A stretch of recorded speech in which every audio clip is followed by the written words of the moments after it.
discussion. This is what I thought we should have. So, in a lighter note, we can call it as a chai pe charcha, and I welcome Shekaran sir and Dr. Mitra also to give their inputs, because some of the tricky situations that we are going to discuss today include cervical cerclage, one of the probably most controversial one, second trimester termination of pregnancy, which poses a lot of challenges, fetal demise and management of fetal demise, and lastly, destructive operations.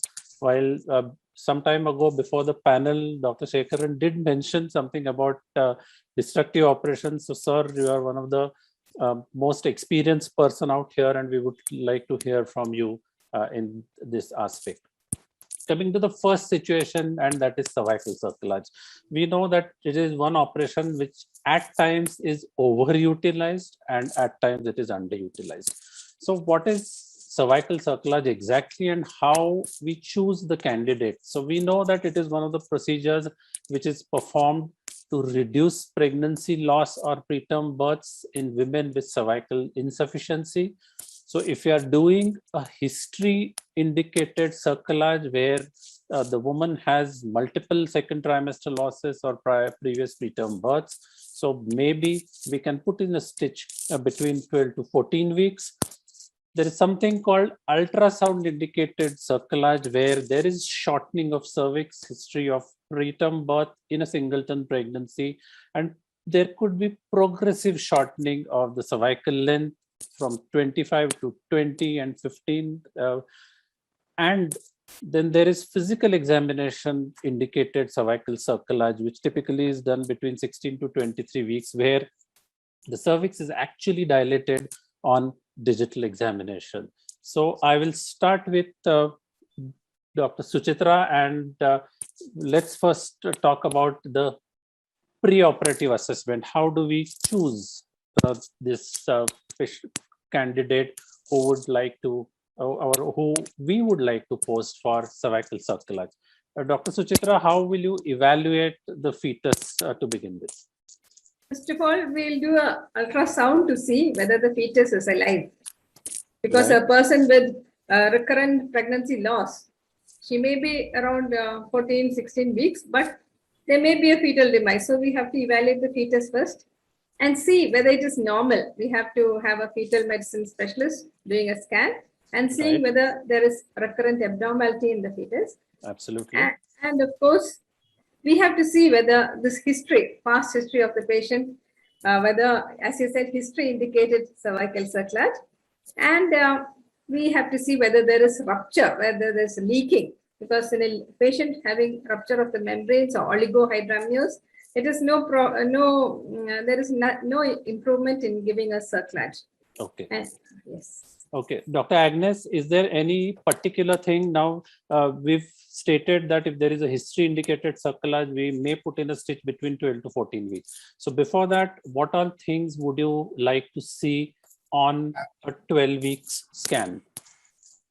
Well, the 12-week scan in these cases are very, very important, because we have to rule out anomalies before we put in a cerclage. That is a procedure we are going to do.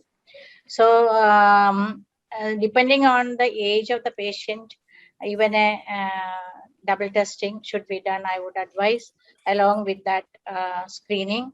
And everything NT, not just NT, it has to be detailed examination of the fetus and up to the heart. Yes. So should be done before we take it up. That's a very important thing that we have to do. Absolutely. So you very rightly brought out the point that we would first like to rule out whatever abnormalities that are seen in the tiny fetus, and more importantly, whenever possible, the double marker test, which will tell us a little more about the baby. Dr. Chitra, what about screening for infections? Is it really important? How do we do it? It is very important because sometimes they could have profuse discharge. They might be having chlamydia infections. They might be having trichomonas. So it's important that you do a speculum examination. If there's any discharge, you have to take it for wet mount, send it for culture. Because once when there is infection, if you do any procedure, is only going to make it worse. So the infection should be treated and then only have to post for surgery. So it's very, very mandatory. Apart from it, they might be having other infections like urinary tract infection, which has to be treated. So unless there is an indication like repeated abortion, which may be related to torch, we may not do it as routine. Just because we're doing an encircle, that is not a routine. But if it warrants like recurrent RPL, then maybe you could do it, but not as a routine prior to encircle. Okay. We'll talk about torch little later, because we I have kept it aside for some other test. Okay. Dr. Vijay Lakshmi, what about routine testing for asymptomatic bacteria? Because it is something which is often missed. So do you think it should be offered routinely to all women? There is a protocol which says that at 16 weeks, all women should undergo urine culture sensitivity to rule out asymptomatic bacteria.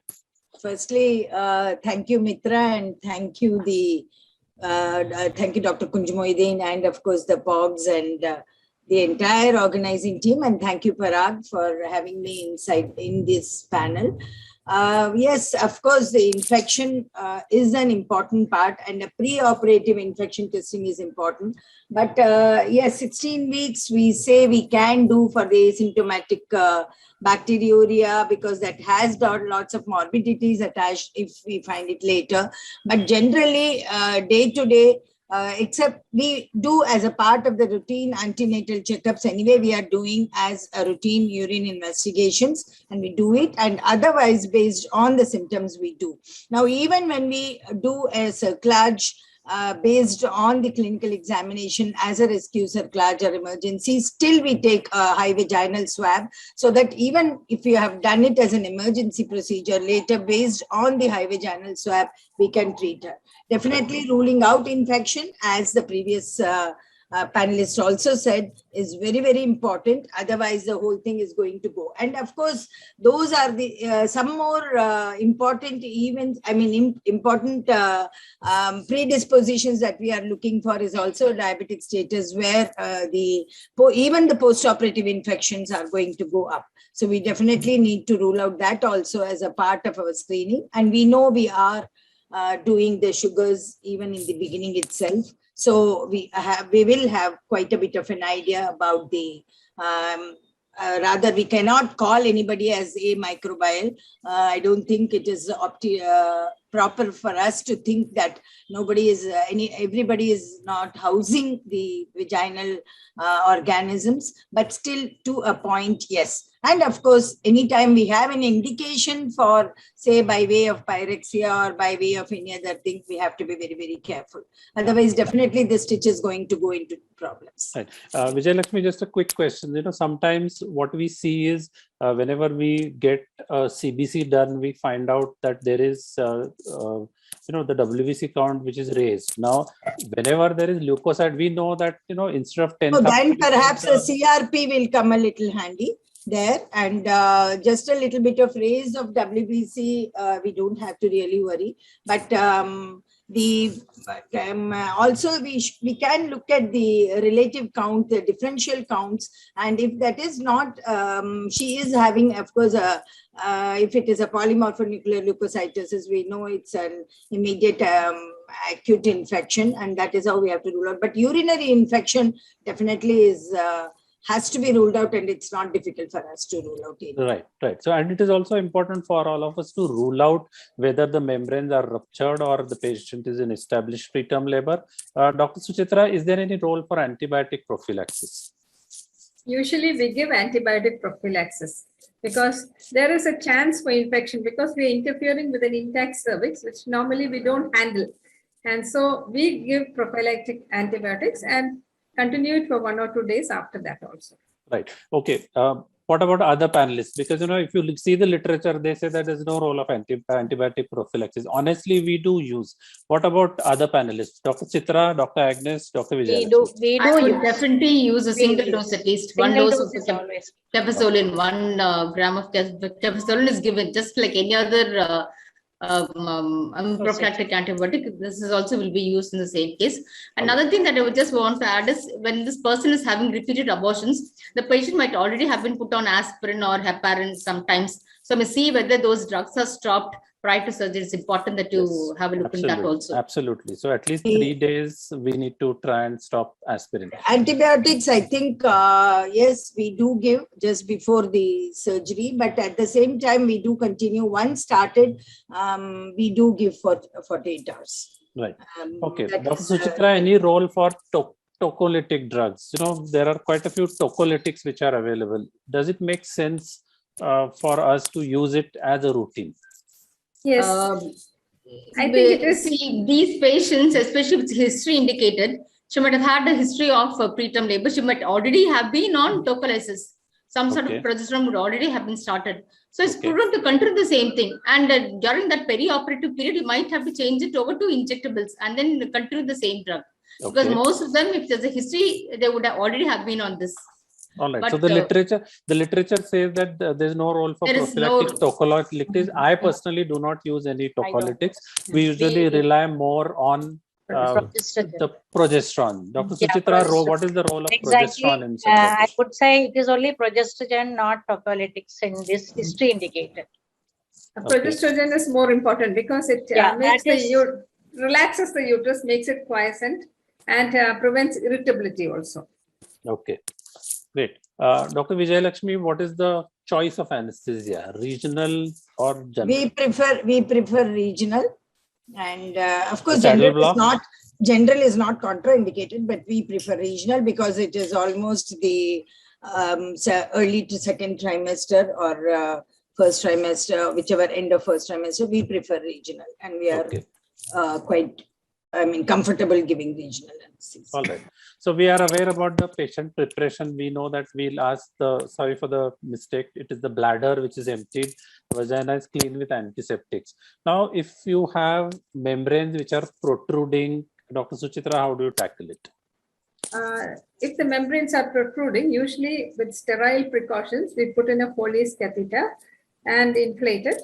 So the membranes are gently pushed back, and then we put the suture, then Okay. take out the Foley's. All right. And what is the Can choice I just of? add 1 minute? Dr. Yes, Parag, can I add? Dr. Chitra. Yes, sure. It will be better to put the patient in this steep head, the Heidelberg position, so the Yes. membranes Down. go automatically. You also have to fill up the bladder in addition to doing all these things that help the membranes to recede backwards. Right. Absolutely. What is the choice of procedure? Leave alone the prolapsed membranes. We know that, at times we may have to think of putting a rescue circulage, but routinely, which is your preferred method? Is it McDonald's or is it Shirodkar? I Shirodkar. prefer McDonald. We are very comfortable doing McDonald, but of Okay. course the other. Shirodkar. Yeah, but Okay. the other day also I was listening to lots of lectures by Dr. Piley and everybody. They said Shirodkar should be better because it's a little more higher in the position, and then it can definitely hold the cervix better. But Okay. actually, even with McDonald, wherever we have got the indication, we didn't have difficulty, and they have been getting along well with advanced pregnancies. So it depends, but otherwise, Shirodkar also needs, even after you put in Shirodkar, I think even at the time of removal, you have to be a little more an expert, and some anesthesia, local or general, needs to be given. So I think McDonald is a little more easy even at the time of removal. So for me, I've been comfortably doing McDonald, but of course the literature says Shirodkar is better. Okay. Dr. Thank you. Agnes? Shirodkar. We are using Shirodkar, and it is easy to perform once we get used to it. Yeah. And even removal is easy. Where's the knot? provided we don't- Anterior or posterior? Where do you keep knot? Yeah, I keep the knot in posterior, and it is easy to remove. Correct. Right. All right. So let's move ahead. So Agnes, you are able to do it even without anesthesia? Without anesthesia, it should be Removal? possible. Shirodkar. Removal, yes. The last one, actually, sometimes I have taken to the OT, yes. but then the material I used was different. For the tape, it's difficult to remove. Yeah, that's right. So then that's the thing. We change the material and you use the smooth material so that you can remove it. It will come through. Easy to remove. We had this particular patient, as you said, it is a history indicated, and you don't expect the cervix to be dilated, but we often get it because by the time we convince them, ask them to come, by the time they change doctor sometimes, and then I had this, like 16 weeks dilating already. So we may have to do all the procedures, and Shirodkar is definitely giving a better outcome. Great. But history, I went through a lot of literature, but they all say it almost comparable results. I don't know. I think Vijayalakshmi, Yes, it is the agree. practice, it is the comfort with which, of course, whenever, if there is a history of failed McDonald's circulage in a pregnancy, probably it would make sense to, think of Shirodkar's in Can the I add? second pregnancy. Yes, Dr. Mitra. Actually, the ease of Mercilin tape that I use and Shirodkar is invariably patients have a little bit of cystocele also. And if we do the Shirodkars and I dissect anteriorly a little bit and push the bladder up, I'm able to put the stitch higher than what I would do. And another thing is that I always put the knot at 6 o'clock, so it is away from the bladder. And I put double knot. So I put the reef and then I make a little loose, another reef. So, and then just cut it a little bit long. So it's easier to, open the knot at the time of removal of stitch. Right. Dr. Chitra, what about counseling and care? Because, these women already are a little worked up because of, they are scared about continuation of pregnancy. So how do you counsel them and what care they should be taking? So it's important because once they've had this, they might think they should go back on a bed rest. So it's very important that you tell them there is no need for a total bed rest. It's absolutely necessary because otherwise they'll be confined to bed throughout the entire pregnancy and they will develop other complications. So tell them you've had the stitch, don't do any extra severe exercises, etc. Just do routine activities. So it's very, very important that you tell them. Absolutely. Because, there was a time when we all were taught when we were doing PG or UG that, a complete bed rest for 1 week, 2 weeks or till delivery, etc.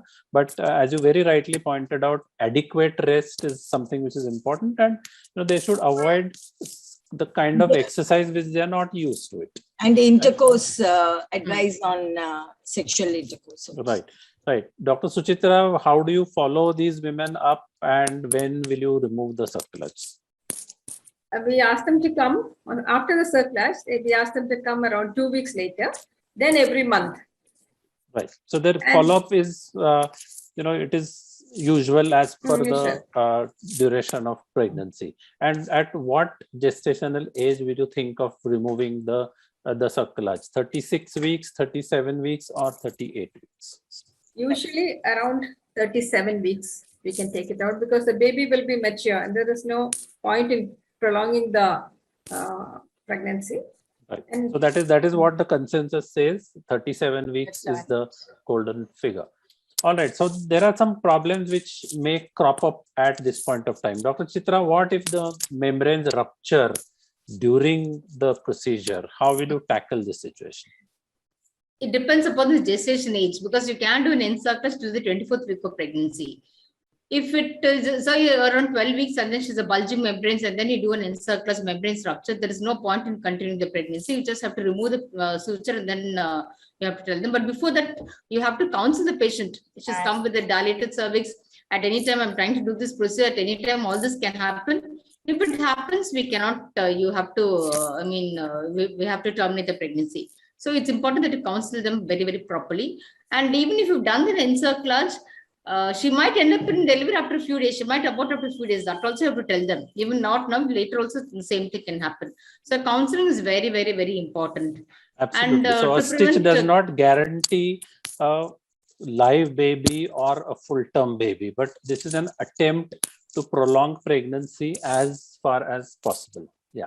At 24 weeks, suppose we are doing as a rescue circulage or whatever, and if there is a rupture during the procedure, probably we can lift the leg up and see whether we can prolong at least 40 hours, because sometimes we are able to save those. It depends, of course, on the salvageability rate of your own institution, but sometimes we are able to prolong a pregnancy a little more with the antibiotics and then deliver them and give the fair trial. Anyway, they are going to go into mishap otherwise also. Right. So Dr. that, Agnes, if after circulars the patient comes back to you after 5 days and says that she's feeling contractions, what do you do? Question to me? Yeah. Okay. Actually, it depends upon the gestational age when which we have done. As we are talking all the gestational age. So if it is contractions in the early pregnancy that we are in pain, she's complaining only of pain, then maybe step up the progesterone. That might help a little.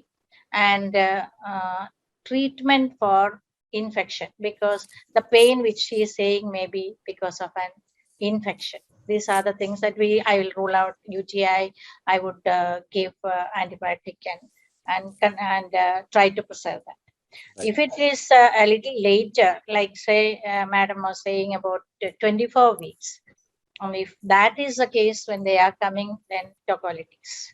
Right. Definitely we'll have to start tocolytics at that stage and control the contractions. That is our first step, is to control it.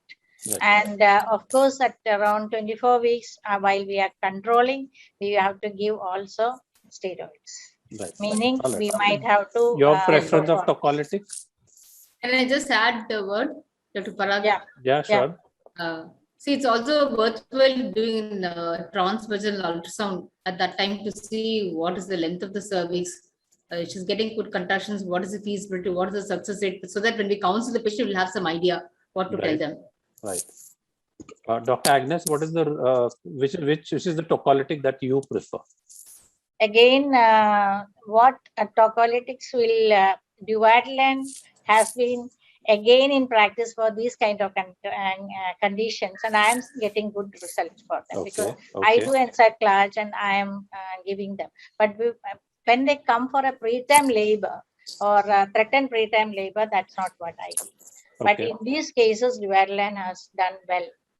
Any role for atosiban? I have not used atosiban. I have not No, used either. And there must be a role, but it's not. I have not used it. No, one is it is expensive. The other thing is they say atosiban is not the drug of choice for these patients. I don't know. Although a lot of work has been done on atosiban, but we prefer either nifedipine or Ritodrin. Ritodrin actually is working well for us. We used to use isoxaprine, but now no, we have come out of it, and Ritodrin is quite comfortable for us. All right. Dr. Suchitra, now this lady comes to you at 37 weeks. She has a little pain, and when you examine her, you find that she has undergone a McDonald circulage, so the knot is kept anteriorly, but it is embedded. How do you handle it? We'll have to give her anesthesia and take it out. Okay. So here again, there's some important is counseling the patient, because when we put a stitch, we always tell them that this will be removed on an OPD basis, at around 37 weeks. So this time, whenever there is embedded knot, because you're already worried about possibility of bleeding in such women. And what will you do if you find that the cervix is torn? What precautions will you take after the delivery? After the delivery, we'll have to freshen the edges and suture it. Yeah. So that is something which, whenever I think we have a routine practice that women who undergo cervical cerclage, we always examine the cervix after the baby is born, look for fresh tears if at all they are there, and then, as you very rightly pointed out, suture them. All right, we move to the next issue, and that is medical termination of pregnancy. Now, for some medical or for some, abortion is a sin. Some feel that it is the woman's right. So let's not get into that controversy, and let's get on to the medical aspects of it. And we know that it's a challenge. In the past, all of us have used laminaria tents. I have never used intraamniotic saline, but probably Dr. Vijaya Lakshmi or seniors like her probably must have used it. we have used extraamniotic ethacridine lactate because that was the first study on extraamniotic ethacridine lactate was done in the BJ Government Medical College, Pune, and then it came into limelight. And of course, hysterotomy was something which was a thing of a past. Now let's get on with this particular case. And a 30-year-old third gravida, she has had 2 full-term cesarean sections, 5 years male and 3 years female. She's using barrier contraceptive. Her menses are irregular. She comes to you with a 4 months amenorrhea. She's weighing 90 kg. Her blood pressure is 130/90. You examine her, the uterine size is 16 weeks, and she wants termination of pregnancy. Dr. Chitra, what next? She's already crossed the first trimester. She's having previous 2 cesareans. So it's important to really convince her, does she really want to go ahead with the termination? So what is So the there first are- investigation that you will ask her? Investigation. I will ask for an ultrasound to see what is exactly the gestation age. Right. So And confirm ultrasound, whether it as is- your suggestion, ultrasound is done. It shows single live intrauterine pregnancy of 15 to 16 weeks. So I will tell her it's may not be always very easy. The medical methods might fail. Sometimes you might end up having a hysterectomy again. So is it Okay. absolutely necessary? Do you want to go ahead with this termination? You have to confirm. And then if she says yes, I want to go ahead, you must counsel her saying, if in case you have this, you have to definitely go in for some sort of contraception. That is very, very important. You could either use one of the various methods that is available. You have to tell her. If she goes for hysterectomy, you have to combine with the sterilization. So you have to tell her all these things and do the routine investigations and then go ahead with the protocol, what is necessary. In this Okay. case, I would plan for a medical termination after. Well, we'll come to that. We'll come Yeah, to that okay. because there are quite a few other things which we want to discuss before. Dr. Agnes, what investigations will you order for this particular lady? This patient is actually obese. She has got a hypertension already, and is she diabetic, not a non-diabetic. So that is the first thing that I would do. And HbA1c still, though she is 15, 16 weeks, to know her status and blood sugar. And then, of course, I want to also know what is her renal status. See, I am one person, sorry to say, that I don't do MTPs. So That's I fine. would That's fine. So I'm not going to ask you the questions related to procedure, but then I But thought anyway- I'll talk to you. But about anyway, it. I know we have to know because the procedure is definitely needed for an obstetrician and a gynecologist once in a while. But in this case, definitely if she is going for it, we have to first know her medical status because she is Right. obese. Yeah. Obese, So these are the BMI bare and everything. minimum investigations which are recommended: hemogram, blood group, and urine routine microscopy dear. for all termination of pregnancies. And, Apart from these, depending on the clinical situation, as you very rightly pointed out, for a woman who is obese, whose PP is raised, we would certainly have a lot more investigations before thinking of termination of pregnancy. Dr. Chitra has already talked about counseling, the method, the complications, and the contraceptive counseling, which she has already talked about. Dr. Vijayalakshmi, what about consent? Because as of now, we are still following MTP Act 1971, the new bill which was passed and has now already been gazetted but not yet brought into force is the one which will allow us with one consultant, and that is still to be done. It is in the Gazette, of course, but according to the older MTP Act 1971, we still need 2 consultants because it is already a second trimester termination. And it is, of course, consent and an opinion. And it's very important to go through the MTP Act, entire the protocols which are there, the Form 1, 2, and 3, and A, and B, and C, and consent. In the Form C is very important. Whatever you may take as an extra for the surgical procedure, Form C is completely important because otherwise you will end up into the other rules and regulations, and therefore it is very important. absolutely. And we should be very, very aware of the MTP Act. We cannot do otherwise. And of course, as far as you all said about contraception, but that is also there that we cannot force them for a contraception. We can be suggestive. Correct. And whatever methods we use or whatever we do. Because otherwise, if you don't follow all these NTP rules and regulations of 1971, then you are stuck with the IPC Act, and that Right. is very, very important for us. Yeah, So- very, very rightly brought out, Dr. Vijay Lakshmi, that all the compliances related or as per the act have to be followed. Right. Dr. Chitra, what is your regime? This is what WHO suggests. What is your regime that you are following for? We give What them- will you follow for this particular woman? First is medical management. So we give them mifepristone 200 milligrams, and then 48 hours later, we give them misoprostol. We give them 400 every 4th hourly, Okay. up to 3 or 4 doses. 3, Okay. that is what we do. And then Alright. by second or third dose, she might expel. Okay. Can Dr. I go Vijay ahead? Lakshmi? To see whether Can I everything is take- expelled. Yeah. Yeah. Can Vijay I Lakshmi? just add, this is a previous 2 cesarean case. I think Yeah. mifepristone should be It was avoided. a- That's what it is. If it's a previous 2 cesarean, in this case, I would try to go after mifepristone. I would think twice before giving her straight away 400. I might either give a smaller dose or try with Serviprime, ripen the service a little bit and then go in for oral meso, mesovaginal with the 200 or 300, 200 micrograms. I will not go for 400 straight away because to do previous cesareans. Yeah. I- Okay, but can I this is share what my- this I is just what want to share WHO my- has. Yes, Mitra. Yeah, I mean, of course, you will be the last word. I'm trying to share my experience, and that what I have found is I increase the dose of mifepristone. I give 3 tablets or 2 tablets. I wait for a longer time. I give more time for the mifepristone to act, and I increase the dose.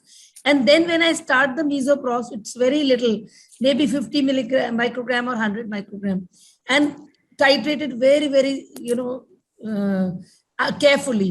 So I have found that increasing dose of mifepristone and increasing the waiting time, that really works wonders. Whatever is the IUD or previous errands, this Right. really works So- a lot. Yeah, so this is what WHO has recommended, and this is what somehow we've been following. On the first day, we give mifepristone 200, admit the patient the second day in the evening, where we put in a Foley's catheter extraamniotically, number 18, and it is inflated with about 40 to 50 ml normal saline. And the next morning, that is 48 hours after mifepristone, we give misoprostol sublingually or buccally in the dose of 400 milligrams 6 hourly. And we've found out that almost all patients abort in 1 to 2 doses. Exactly. I think it is very important, especially in this patient, where with the previous scar, we should always be worried about the dehiscence, which can silently definitely happen.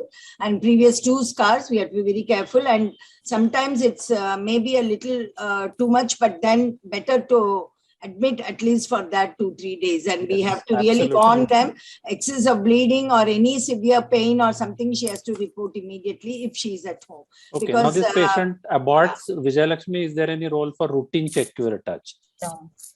No, we don't do routine check curettage. Once she aborts, we examine whether the placenta looks complete, because invariably it is a placenta which gets stuck, especially with the scar. We know there is a problem, and sometimes the placenta don't deliver even for about an hour or so. And whether we can give oxytocin, whether not to give, because whether it will contract or not, or sometimes we give even the rectal prostaglandin, and sometimes that gets completely expelled.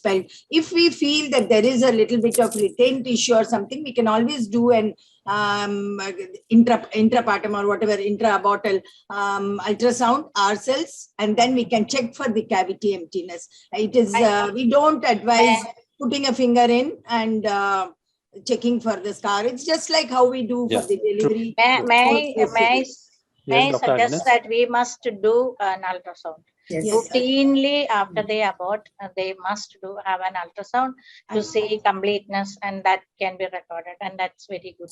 Endometrial thickness may be there, but there should be no cavity should be.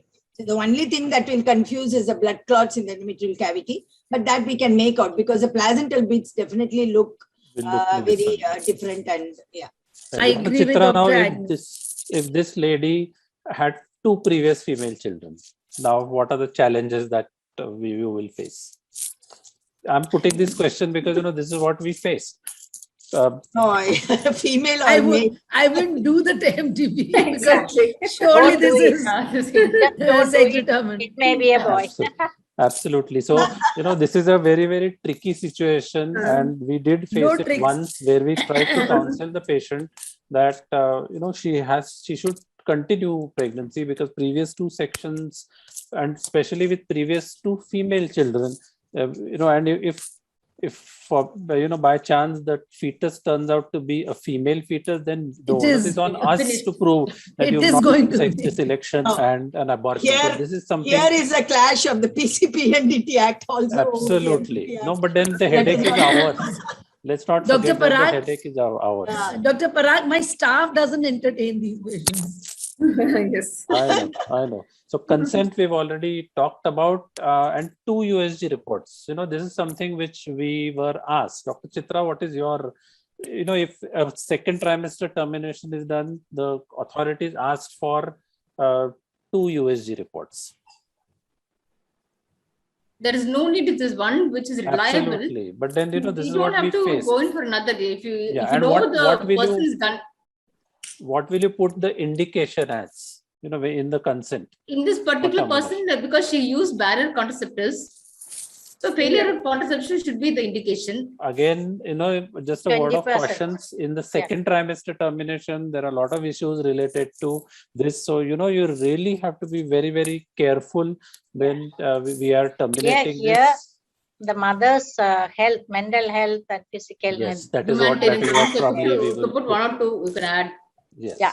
that would be said. Right. And As a then, practice, there are some, I'm cutting you short because, I think the time is running out and we still have 2 more topics to discuss.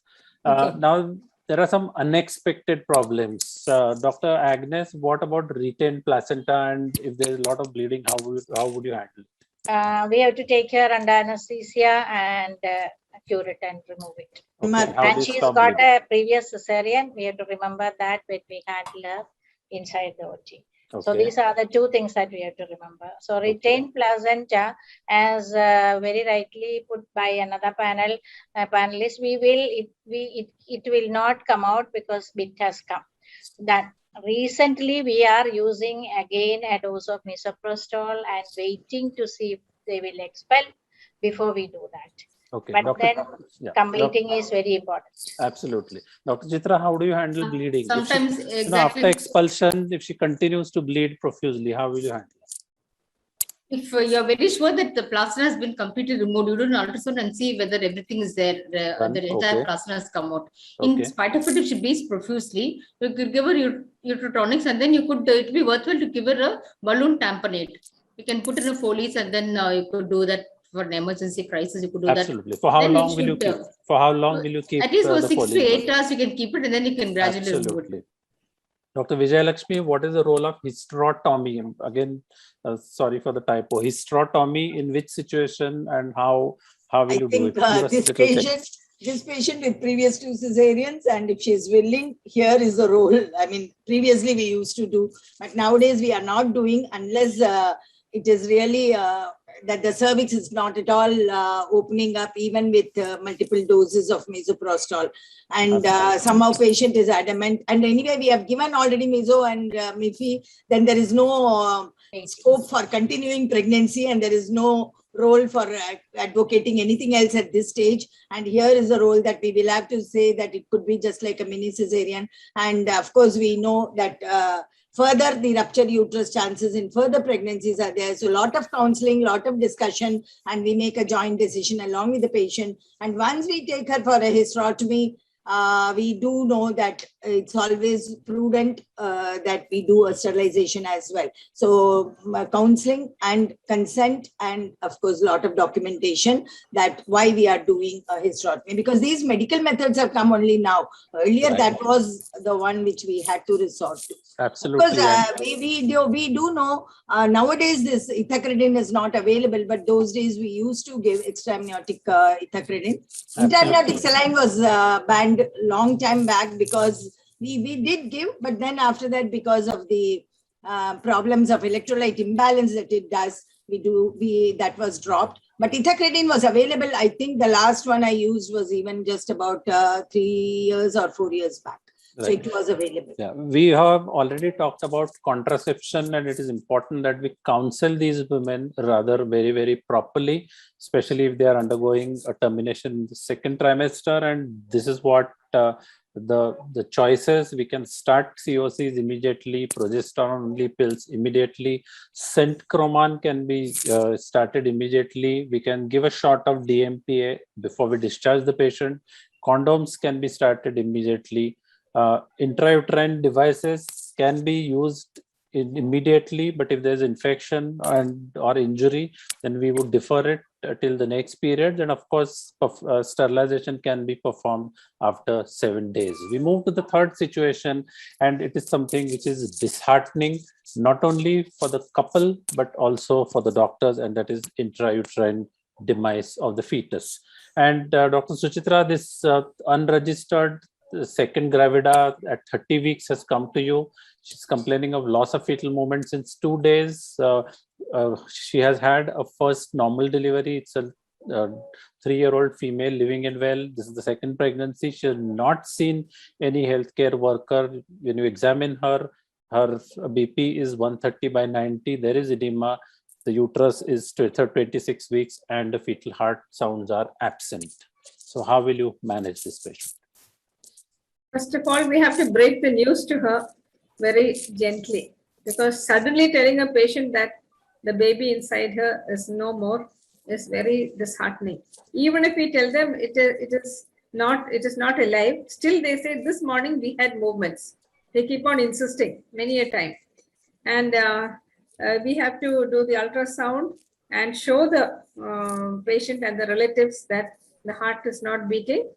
And we have to counsel them that there is no point in waiting. Some of them will immediately go to another doctor and show, thinking that we are giving the wrong impression. But whatever it is, as soon as they know that the baby is no longer alive, they will be in a hurry to get it out. That is another problem.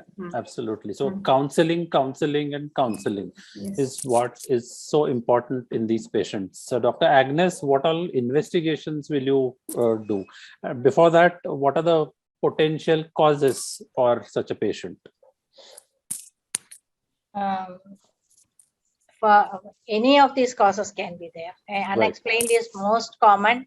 Then diabetes or congenital anomalies of the fetus, growth restriction which was missed, placental accidents. Of course, there can be an abruption or a slight bleed, and the bleed does not have to come. It can be hidden.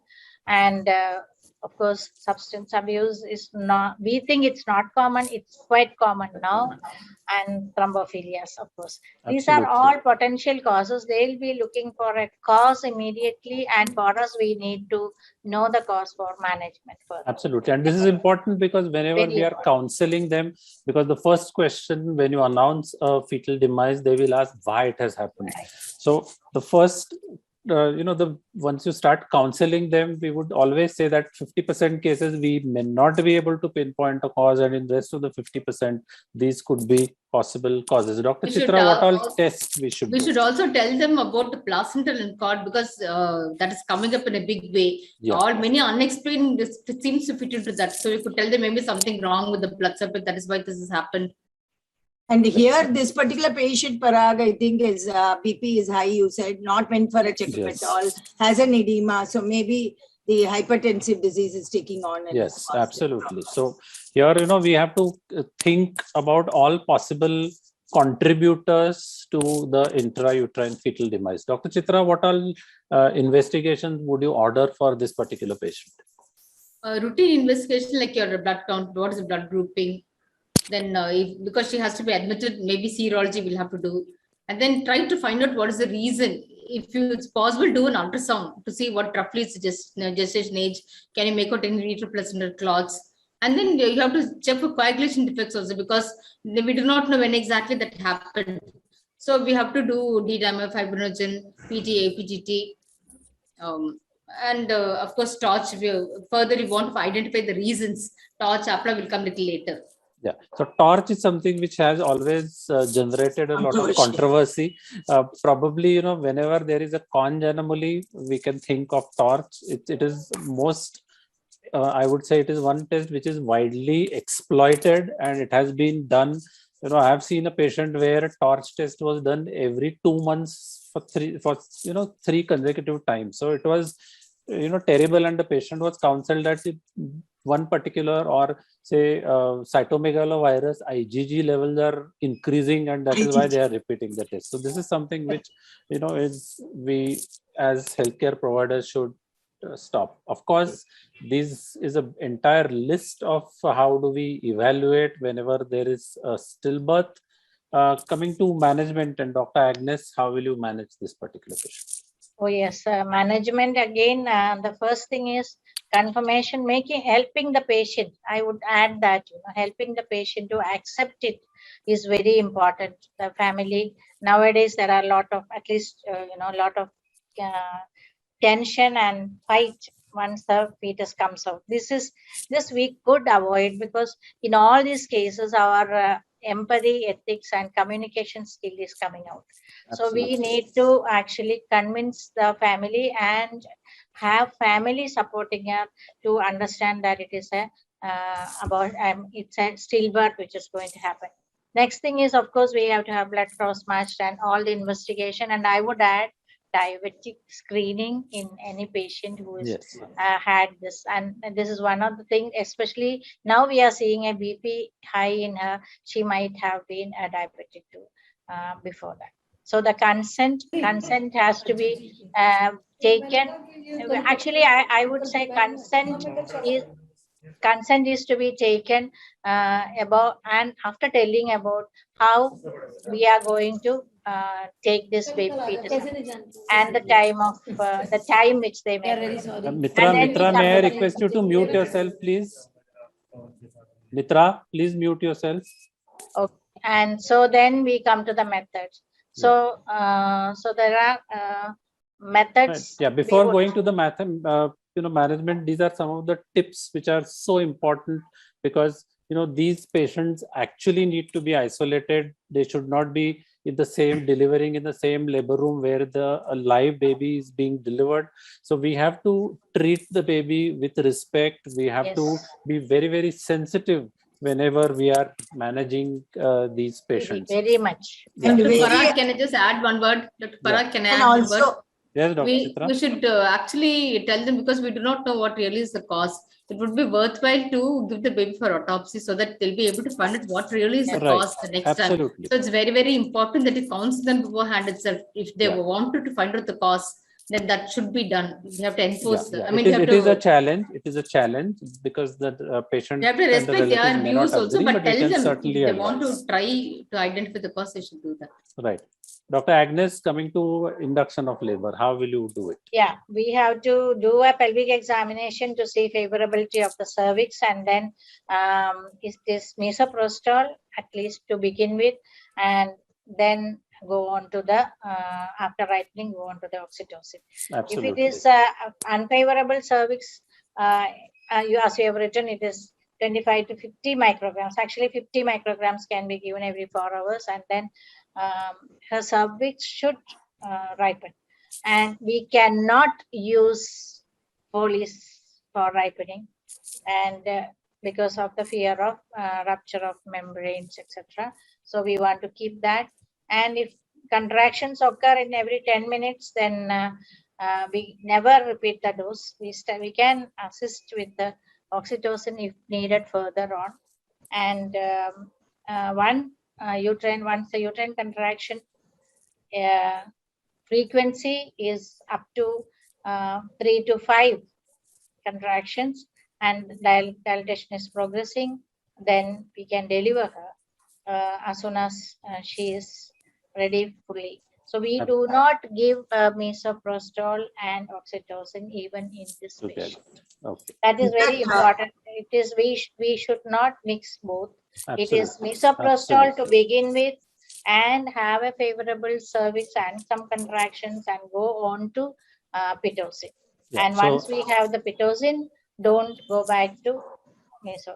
Absolutely. So there has to be a gap of at least 4 hours 4 hours before we start And oxytocin. we have to be careful also because this is say about 30, 31 weeks, you said, and malpresentations can still be there. And sometimes it is We know really by tough. ultrasound. Sometimes really tough. And if it's an old stillborn, old SB, the parts are so soft, it is so difficult to deliver these babies sometimes. I have had a little bit of difficulty where, you know, the head got totally this thing from there and we had difficulty in delivering. So these things have to be kept in mind. It's not as easy as delivering a live baby. And that we have. Absolutely. Absolutely. So whenever such patient delivers, and the next question she's going to ask us when to conceive next, and then this slide is of importance whenever we are thinking of planning a pregnancy after a mishap.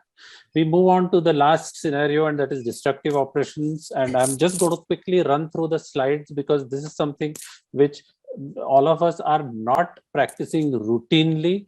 So destructive operations are the ones which are designed to diminish the bulk of the fetus in order to achieve vaginal delivery. And no, there's no role in modern obstetrics. This is what we all will agree. It is unpleasant, unacceptable level of maternal traumatic, physically as well as psychologically. It is a trauma.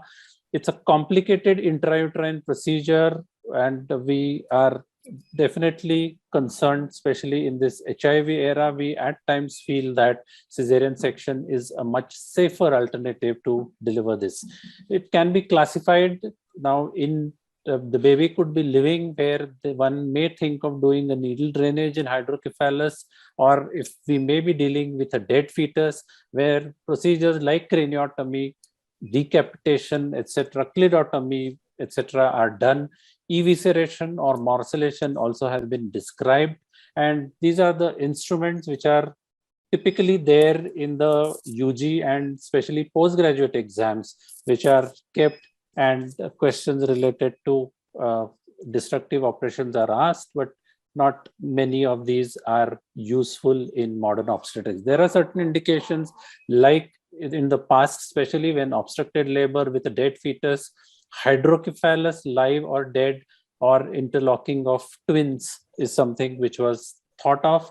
There are certain prerequisites. The procedures were performed on a dead fetus when 2/5 or less head is palpable above the brim, head is impacted, cervix is at least 7 centimeters dilated, and the uterus is unruptured, or there is no evidence of obstructed labor. Certain pre-treatment points to be noted: hydration has to be maintained, ketoacidosis has to be corrected, blood has to be cross-matched, and all the investigations are done. Prophylactic antibiotics are a must, and the bladder has to be catheterized. These are some of the complications which can bother the woman even later, which includes injury to all adjacent organs, including bladder, urethra, vagina, cervix, uterus, rectum, and even intestines. And during extractions, also, we can injure some of these organs. Now, I'm quickly going to ask each one of you your experience, and then I will go to Dr. Shekharan about his experience. I did my post-graduation long back, of course, 81, 82, 83 in Jaipur. And that's the time we used to have a septic labor room. And there these patients would come who were, having some issues. And quite often those days, the ultrasound was so rudimentary that we diagnosed hydrocephalus only when the baby is there about to deliver. So we have done those perforations to reduce the cranial size, and we have done breech deliveries where the head will get stuck. So obviously some kind of all these clitotomies and craniotomies and all those punctures and this. But as you said correctly, it is quite destructive. The whole night then I wouldn't sleep because it is so very devastating to the baby as well as to the mother. And when ultimately the baby is out of the body of the mother, it looks like a monster. Something is not there, missing. It is very, very emotionally very disturbing. And I think in this era, we don't do. The only thing probably sometimes when in a shoulder dystocia or something, a little bit of pubic bone dilatation or something can be done. That is only a part of it where some interference is still remaining. Otherwise, I think all these destructive operations we are not doing now, but I have definitely done during my Yeah, and post-graduation. Vijayalakshmi, probably because of better ultrasound facilities, Yeah, we are that able is- to diagnose that is what, see, abnormalities sometimes much we earlier. used to get twins as a surprise. We used to get, you know, fetus papyraceous as a surprise. The previous time there would be twins, and then suddenly next, when you go for delivery, there is only one baby. All these things have even, and I think ultrasound has made a real great Yes, sir. revolution to the deciding Right. factors. Dr. Suchitra, any experience with destructive operations? Not really. As doctor Right. said, during our PG period, we have seen hydrocephalus being punctured because usually it will come out as breech and the body will come out and the head will be stuck. Then it has to be perforated and taken out. Right. And- Dr. Agnes? Same as Madam said, we during my PG, that was the same period actually in CMC Ludhiana. We have done quite a lot of them, and the patients were safe. There was no issues because there was public relation was not our problem, but emotionally it was very, very terrible. And I was also carrying my first baby when I was doing PG, and I used to do it because I was a senior most there, and I used to do it almost with my eyes closed, and I used to tell my juniors, please make a perfect note on the description of the fetus. I will not be looking. It is traumatizing, but I must say in modern obstetrics, when I look through the some of the literature, it is still needed when there are remote villages where from the medical colleges, and then these patients are brought late into the hospital. Right. I think Calcutta and all, they are still having to do this. Okay. Dr. Chitra? I've like the others, I've always also seen it only during my PG times. But there, apart from hydrocephalus, we've also used it for presentation like brow presentation. When it's a contracted pelvis, we've used craniotomy in these patients with the perforator. But I must also say that I've seen a lot of patients with BVF and RVF, because that is more traumatizing. You put in this perforator, and then you would have perforated the rectum or the bladder, and then unrecognized, they'll come back again with RVF and BVF. That is even more traumatizing. All over their lives, they'll be having that. So that's another thing that I've followed, and they've said no to destructive surgeries. Right. Like you all, I have also performed only twice. One was a hydrocephalus with a vertex presentation.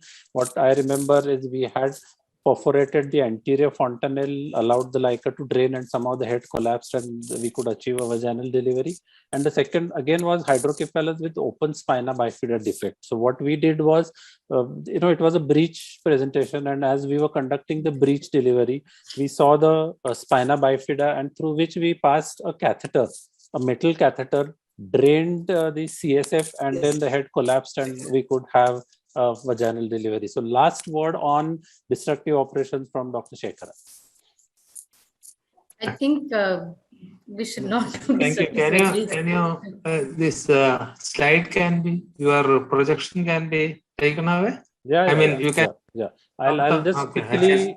So this is Okay, something, and I want you to answer this. Is it done even today? And if not, why has it become obsolete? Okay, Parag, that instrument that you have shown are all obsolete. It is a museum specimens. To tell you frankly, I have done all types of destructive operation when I was even before becoming an assistant professor, because we practice at Calicut, and the Wayanad area is a little bit backward area then, with a lack of communication and so we had plenty of cases coming after long labor, death of the baby, and then at that time to do a cesarean for a dead baby was not at all, cannot think of doing it, to tell you frankly, to give the trauma to the mother without having the baby. So we were to do. We have done all sorts of destructive operation like decapitation in a transverse neglected shoulder presentation, where we have to go in for the neck. To cut off the head from the body, you have to feel the neck. So go for the neck, somehow cut it, and the head, decapitated head will be wobbling in the uterine cavity, and you have to bring it down and deliver it solved. Craniotomy, plenty of dead babies. I had to do craniotomy. You go for the craniotomy with that instrument that you have shown. To perforate one of the bone, not to the sutures. You have to perforate the bone and then turn the brain matter and allow it to come down and then give traction and deliver. Even for a hydrocephalic baby nowadays, you have to think twice for doing a destructive operation on a living baby, because there are possibility of salvaging that baby with some operation. So you are not having the right to this thing. I had to do a cesarean reluctantly for a patient with a big hydrocephalus. They didn't want to have anything, but unfortunately the baby died on the 7th or 8th day. So that also we had to. Then mother is left with the scar. So I will say there is a rare possibility of seeing such gross anomalies nowadays at term. That is the importance of looking in the first trimester itself. Even by 14 weeks, you can exclude most of the anomalies, before it is late. And you can terminate the pregnancy at least by the second trimester, if not the first trimester. True. There is no need for doing it, but I had all the experience of every sort of thing. At that time, people are coming in labor, late in labor, and the craniotomy for obstructive labor and avoid the cesarean. I have done everything. So it is now all those instruments are museum specimens. So to say, it should become the museum specimens, and we should not be doing any destructive operations hereafter, because we are diagnosing the congenital anomalies even at least by the 18 weeks. It should be by 14 weeks. And so hydrocephalus also, we cannot do it on a living baby now, because there is possibility of saving that baby, salvaging by. And so any life which is having a chance, we have to allow. So I was at that time, not only that you do the destructive operation, but you have to reconstruct the body. You have to stitch back the organ and then give it in a very respectable way. I was doing that also. After doing this thing, you will be suturing the head onto the trunk or like that. And it's a very traumatic thing for the person. But I was thinking, what else in those situations? And the patient has to undergo. At that time, when I joined, the suction rate was below 5%. It was below 5%. So cesarean is not taken as light, and we were not doing. When it was going to 6%, I know my professor was shouting in the clinical meeting how it is come from 4 to 5 and 5 to 6 like that. So that was the era when I started my career in 1969. And then, of course, we had gone through it, and we are hoping that we will keep all those instruments as a museum specimen, not to be used. So still there is a place for tapping of the spine in hydrocephalus, especially a breech. And that occasion we had several times. Babies, they lived out the neck and hanging because huge bulge in the suprapubic area. Dr. Sujitra might have seen, we have done at Calicut. So at Calicut, because I was all the time in my career of 31 years, I was at Calicut. I was not having any posting to anywhere. So I spent all my tenure there in the Calicut. And I have seen all sorts of complications at Calicut. One of the wonderful institution to work in. You will see everything what is described in the book at Calicut Medical College, and also every complication. And that's why I could get a study of trophoblastic disease also at Calicut, being at Calicut. So thank you very much, Parag. I was listening A to Z of your discussion. Everybody was doing wonderful suggestions, and we learned many things, revised our all the chapters that you have described, especially and other things. Thank you so much, and thank you asking for my opinion.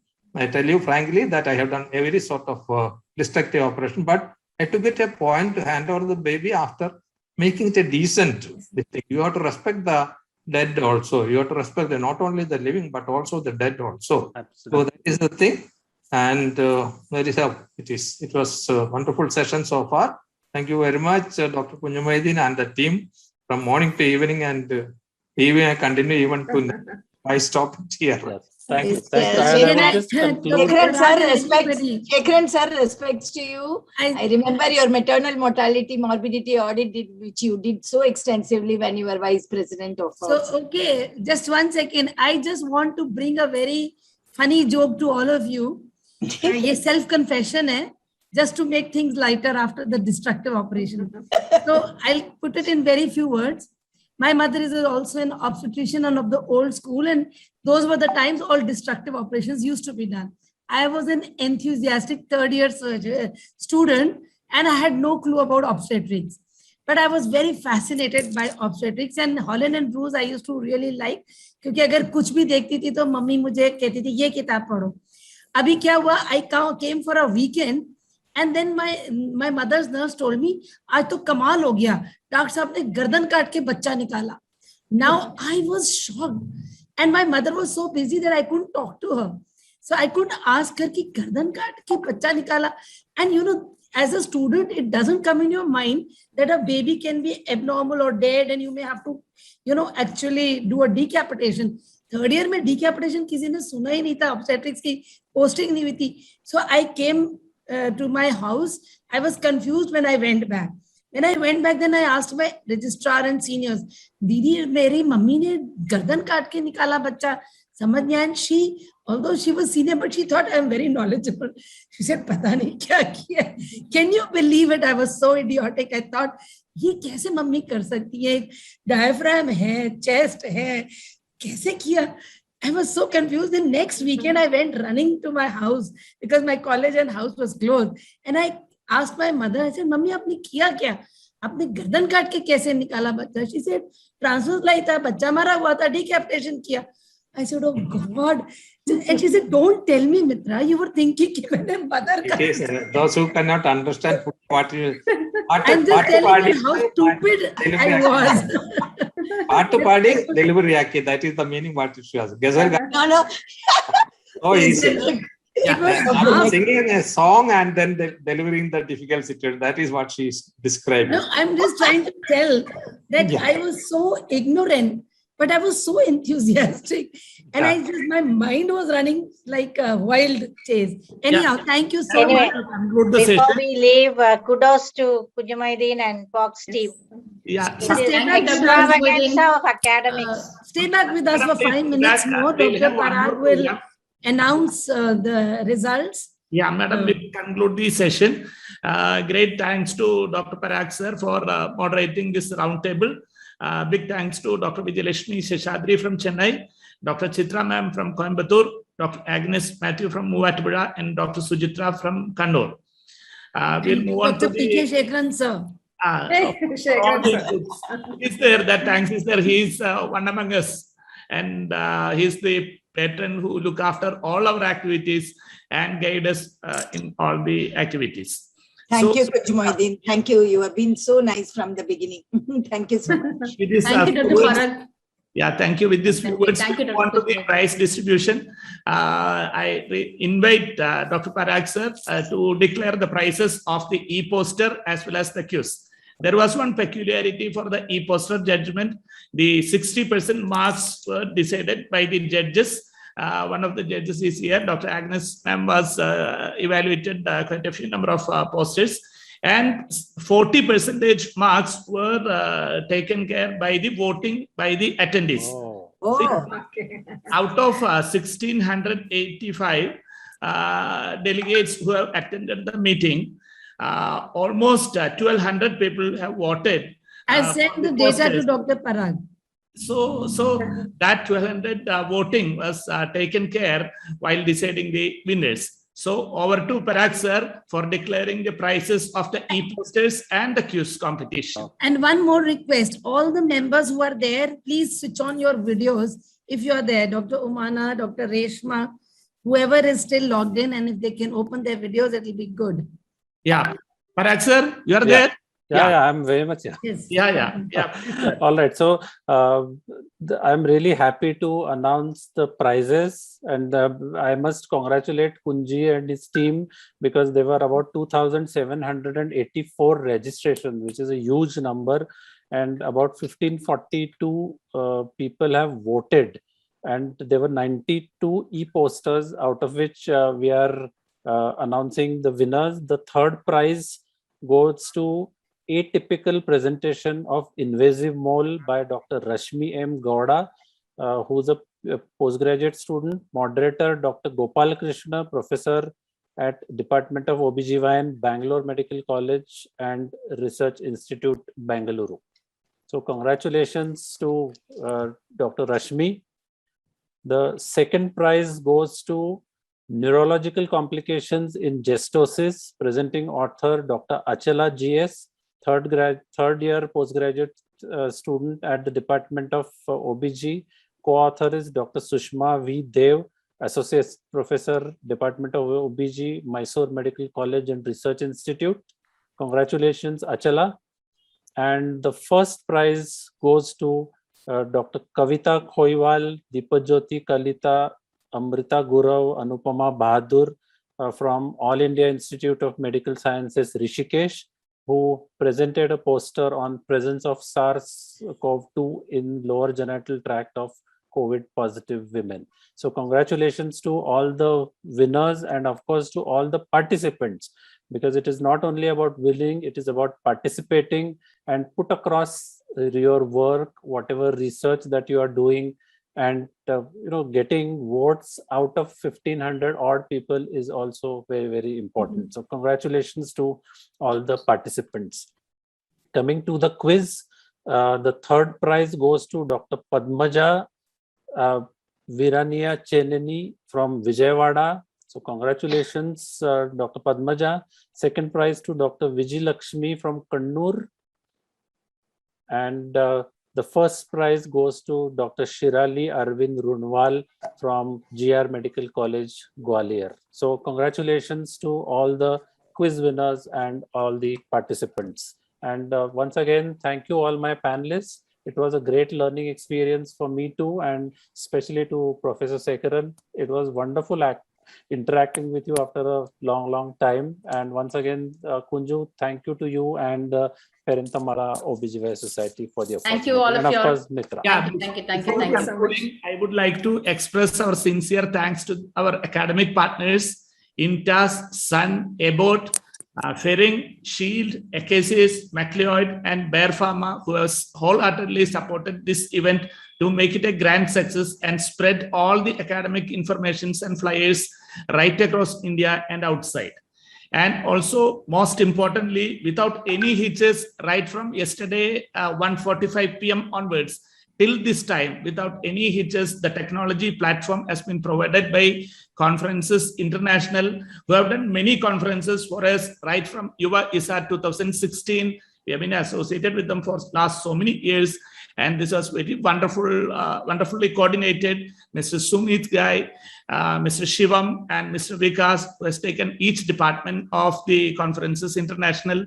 The members of organizing committee, Dr. Abdul Wahab, who has supported me like anything, Dr. Mumtaz, Dr. Ashwati Govind and Dr. Ashwati Kumaran, Dr. Jitendra Behra, Dr. Reshma, Dr. Sharad, all of Dr. Mini, all of them have been supporting, working so hard for last almost 1 month to make this event a big success. And most importantly, the patron and the motherly figure, Dr. Mitra Saxena. I think no words to express our sincere thanks. And on behalf of all the members of the society, Parentamala Society, I want to express a big thanks to Dr. Mitra Saxena. A flying kiss to you.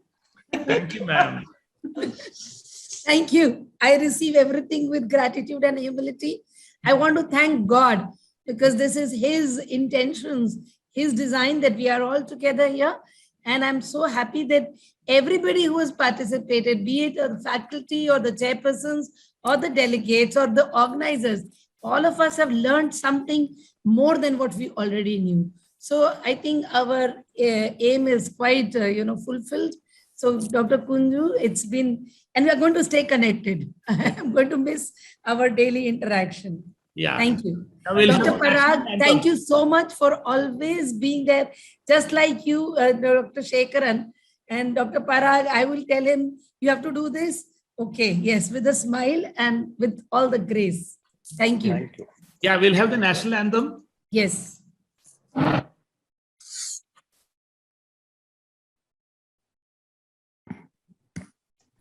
जनगण मन अधिनायक जय हे भारत भाग्य विधाता पंजाब सिंध गुजरात मराठा द्राविड उत्कल बंगा विंध्य हिमाचल यमुना गंगा उच्चल जलधि